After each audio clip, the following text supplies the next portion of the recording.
Bismillahirrahmanirrahim. Welcome to class 7th.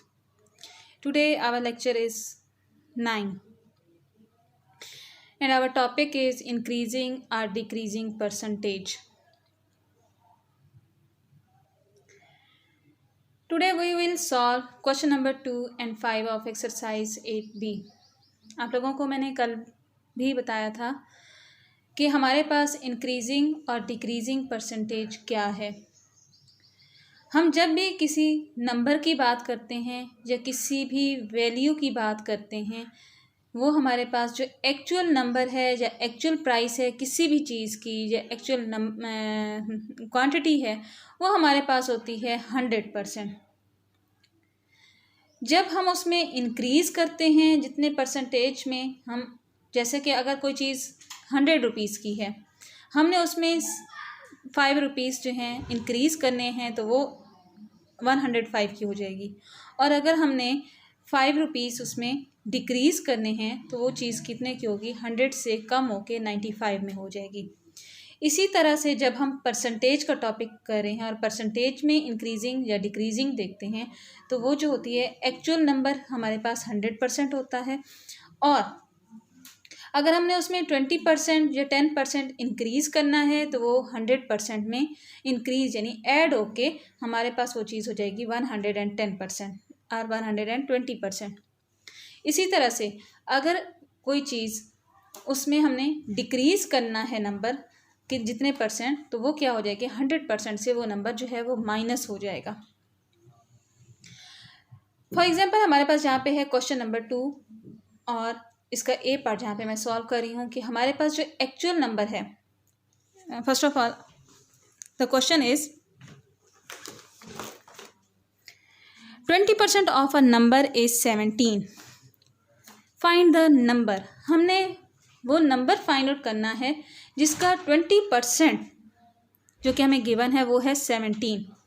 अब अगर किसी नंबर का 20% नंबर है 17 तो 100% उसका क्या होगा। Find the number. नंबर जो हमने एक्चुअल नंबर फाइंड आउट करना होता है वो लाजमी बात है, मैंने आपको पहले भी बताया, वो 100% होगा। तो आपको जहाँ से अंदाज़ा होना चाहिए कि हमारा आंसर जो है इस 17 नंबर से ज़्यादा होना चाहिए या कम होना चाहिए। जो क्वांटिटी हमें जहाँ पे गिवन है मीन 20%, वो 100% से कम है या ज़्यादा है। ऑब्वियसली ये 100 से कम नंबर है। अगर हमें कम परसेंटेज गिवन है तो 100% इसका आंसर हमारे पास ऑब्वियसली ज़्यादा होना चाहिए। हम इसको यहाँ पे यूनिटरी मेथड अप्लाई करके हम अपना इजीली क्वेश्चन, सबसे इजी वे में हम इस क्वेश्चन को सॉल्व कर सकते हैं। Like given that 20% number is equal to 17। Unitary method होता है कि हम सबसे पहले इसमें से 1% की वैल्यू फाइंड आउट करते हैं और फिर उसके बाद जब एक चीज़ की वैल्यू फाइंड आउट हो जाती है तो हमें जितनी की रिक्वायरमेंट होती है उतना नंबर हम फाइंड आउट कर लेते हैं। मीन कि हमें अगर 100% की रिक्वायरमेंट है हमारी, तो हम जहाँ से सबसे पहले 1% फाइंड आउट करते हैं। मीन 17 डिवाइडेड बाय इस साइड वाला नंबर जो है इस साइड पे आके डिवाइड हो जाता है, 17 डिवाइडेड बाय 20 हो जाएगा। और जब हम 100% नंबर फाइंड आउट करेंगे वो नंबर हमारे पास बनेगा 17 डिवाइडेड बाय 20। मीन एक चीज़ की वैल्यू मल्टीप्लाई बाय 100 से 100% की चूँकि वैल्यू हमने फाइंड आउट करनी है तो इसलिए हमने 100 से मल्टीप्लाई कर दिया। अब जहाँ पे मैंने इसकी कटिंग की है 20 के टेबल में 25 100 होता है। अब 17 को जब 5 से मल्टीप्लाई किया हमारे पास आंसर आ गया 85 आंसर। सेकेंड है हमारे पास B part, that is 175% of a number is 49। Find the number. अब जो हमारे पास चीज़ गिवन है वो है 175% जो कि है 49 में। हमने एक्चुअल नंबर फाइंड आउट करना है। अब हमेशा मैंने आप लोगों को बताया कि एक्चुअल नंबर जो है वो हमारे पास 100% है। अब इस 100% और जो गिवन है हमारे पास 175%, इन दोनों चीज़ों से अंदाज़ा लगाएं कि आपको आंसर इस 49 से छोटा होना चाहिए या ज़्यादा होना चाहिए। 175% जो नंबर है is greater than 100%। So obviously हमारा जो आंसर आना चाहिए वो 49 से छोटा होना चाहिए। अब हम सॉल्व कुछ इस तरह से करेंगे कि given that 175% is equal to 49 है, तो 1% इसमें से कितना होगा, 49 डिवाइडेड बाय 175। और जब इसका 100% हम फाइंड आउट करेंगे, वो नंबर होगा 49 डिवाइडेड बाय 175, 1% की वैल्यू मल्टीप्लाई बाय 100। इसको मैंने आपस में कटिंग की है, सॉल्व किया है, तो मेरे पास आंसर बना है 28, विच इज़ ऑब्वियसली 49 से छोटा नंबर है। क्यों छोटा था, क्योंकि जो हमारे पास नंबर गिवन था वो था 175% और हमने फाइंड आउट किया 100%, उसमें से थोड़ा नंबर। इसी तरह से हमारे पास थर्ड पार्ट है, C part, the result of a number. अब हमें रिजल्ट गिवन किया, रिजल्ट मतलब हमारे पास जो आंसर आ रहा है आफ्टर इंक्रीजिंग और डिक्रीजिंग। जो हमारे पास रिजल्ट है of a number when increased by 15% is 161। Find the number. इस पार्ट में हमने एक्चुअल नंबर जो है फाइंड आउट करना है 100%, जबकि हमारे पास जो गिवन है वो है after increasing 15% number is equal to 100 plus 15, यानी 100% में अगर 15% इंक्रीज किया जाए तो वो नंबर बन जाता है 115%। और यही 115% मीन कि आफ्टर इंक्रीजिंग जो हमारे पास आंसर परसेंटेज में आ रहा है वो गिवन है, और वो नंबर कितना है 161। हमने एक्चुअल नंबर फाइंड आउट करना है कि ऐसा कौन सा नंबर है जिसको 15% अगर हम इंक्रीज करें तो उसका रिजल्ट 161 आता है। अब परसेंटेज में 15% इंक्रीज होने के बाद वो नंबर 115 बना है और नंबर में वो 161 बना है।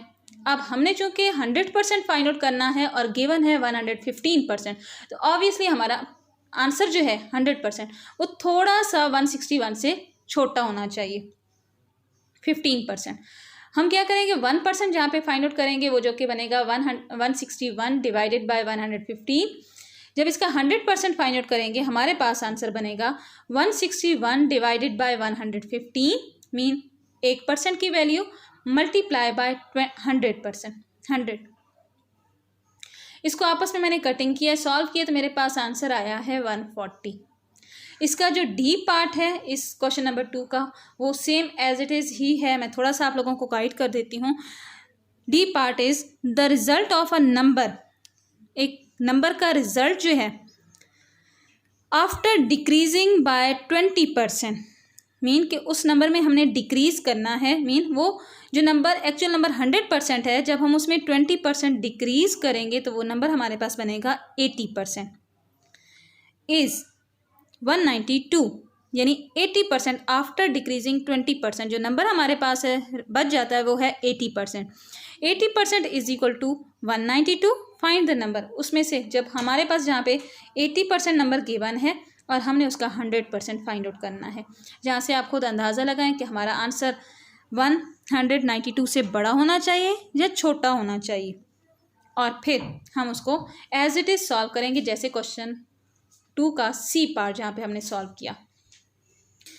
Next our question is question number 5, which is the price of a desktop computer decreased from $1,360 to $1,020. Find the percentage decrease in its value, in its price. It means कि हमारे पास एक कंप्यूटर है जिसकी price जो सबसे पहले थी वो थी $1,360, और जब उसकी डिक्रीज़ हुई तो वो वैल्यू बन गई $1,020।